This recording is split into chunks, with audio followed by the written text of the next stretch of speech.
The tap is the most common tool used to produce internal threads. Tapping is a very common machining operation and is done using several different machine tools, including the lathe, drill press, and the milling machine.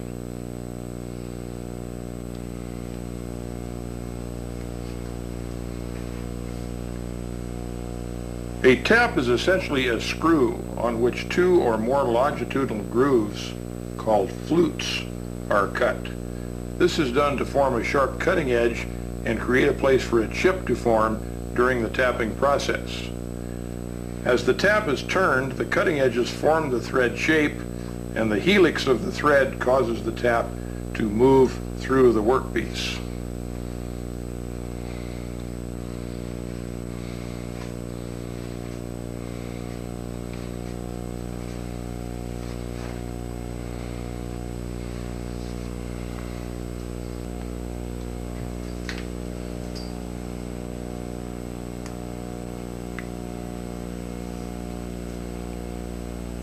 The correct tap drill hole size is most important in tapping.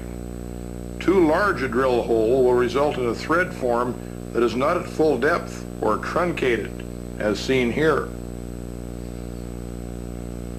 This thread will have inferior holding power. A tap drill hole that is too small will not permit the minor diameter of the tap to clear. Although it might be possible to start a tap in such a hole, it will not be possible to completely tap any threads in this hole. An attempt to force a tap into a hole that is too small may also result in a broken tap. This is the correct tap drill size. Note that the thread form is fully shaped.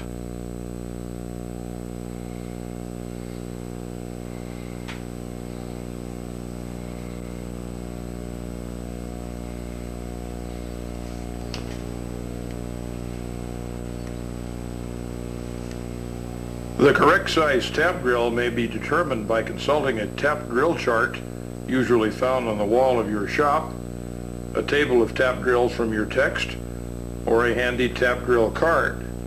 Since the thread to be tapped in this example is a 1/2 13 unified form from the National Course Series, the correct size tap drill is determined to be 27/64 or 0.4129 inches.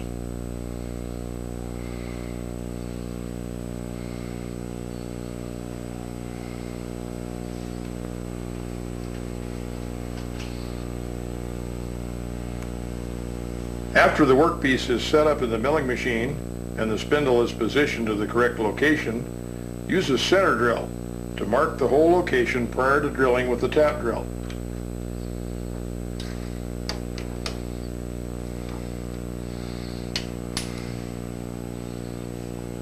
If the hole to be tapped is completely through the workpiece, be sure that the underside is clear of the vise and other tooling. Also be sure to use correct speeds and feeds for drilling and to observe all shop and machine safety rules when doing this machining operation.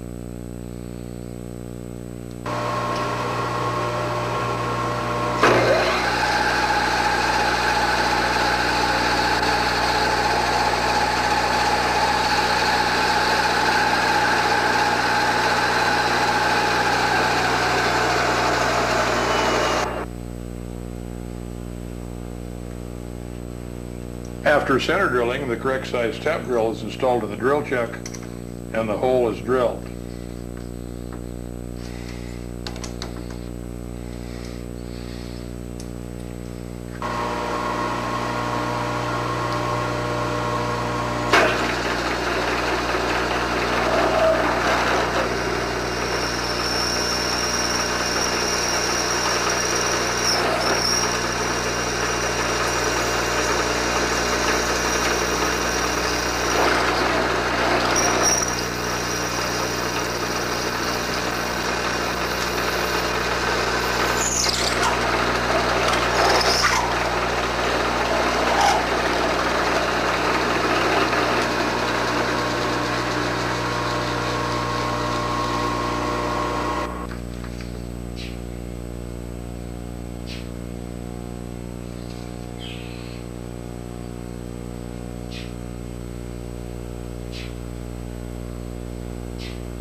In order to tap the hole correctly, the tap must be started square to the workpiece. It is also necessary to use a starter tap on which the end threads are truncated.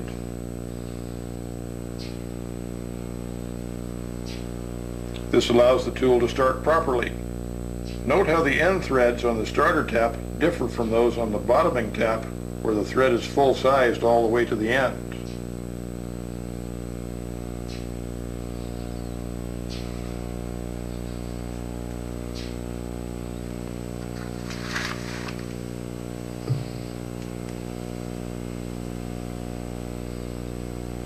Squareness is accurately achieved by holding the tap in the drill chuck for starting.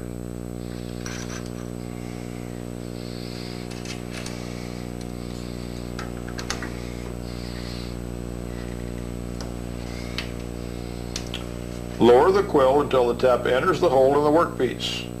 Turn the spindle by hand until the tap's point catches securely. Use a rod inserted in the chuck wrench hole for additional leverage if necessary.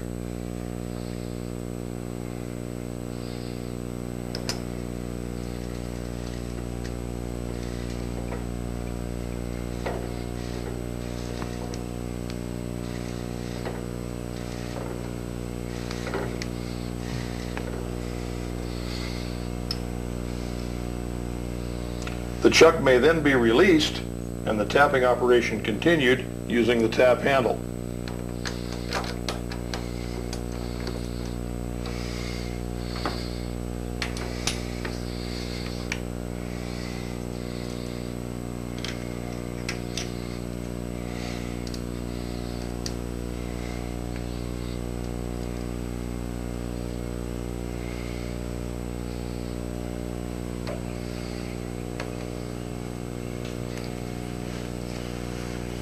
Another method for aligning and squaring the tap for starting is the tap center guide.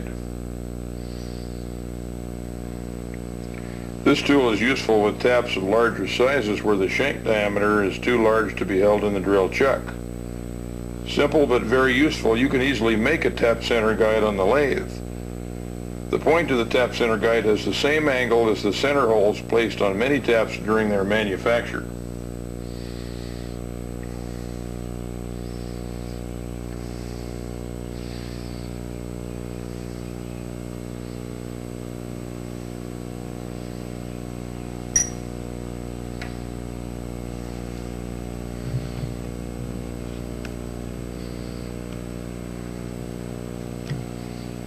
The tap center guide is held in the drill chuck and its point is used to hold the tap in position.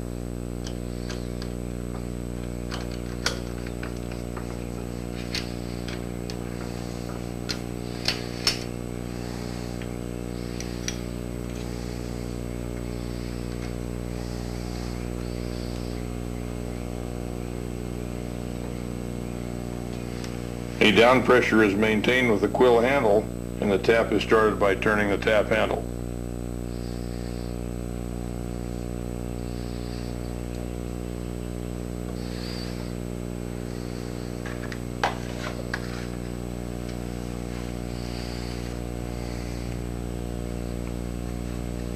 After the tap is properly started, the quill may be raised and the tapping operation continued by turning the tap handle about one turn and then backing up half a turn.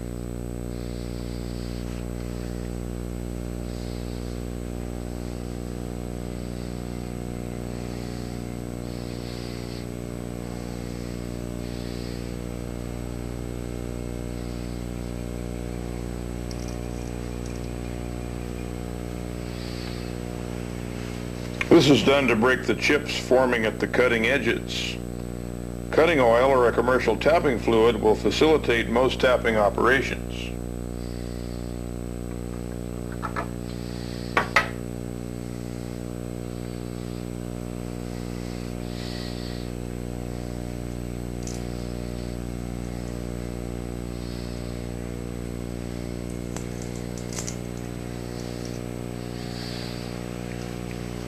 Hand tapping must be done carefully, especially with small taps, since it is possible to break a tap placing too much twisting force on the tool.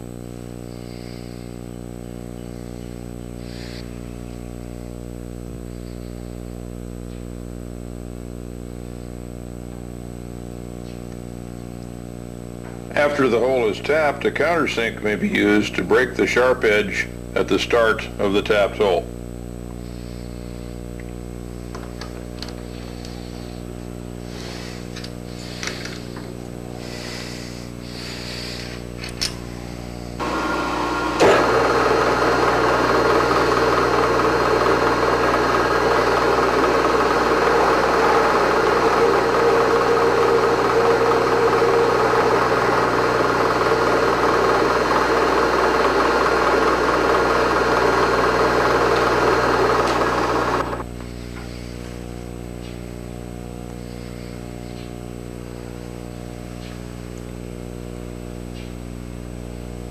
For further information, talk with your instructor and consult your text.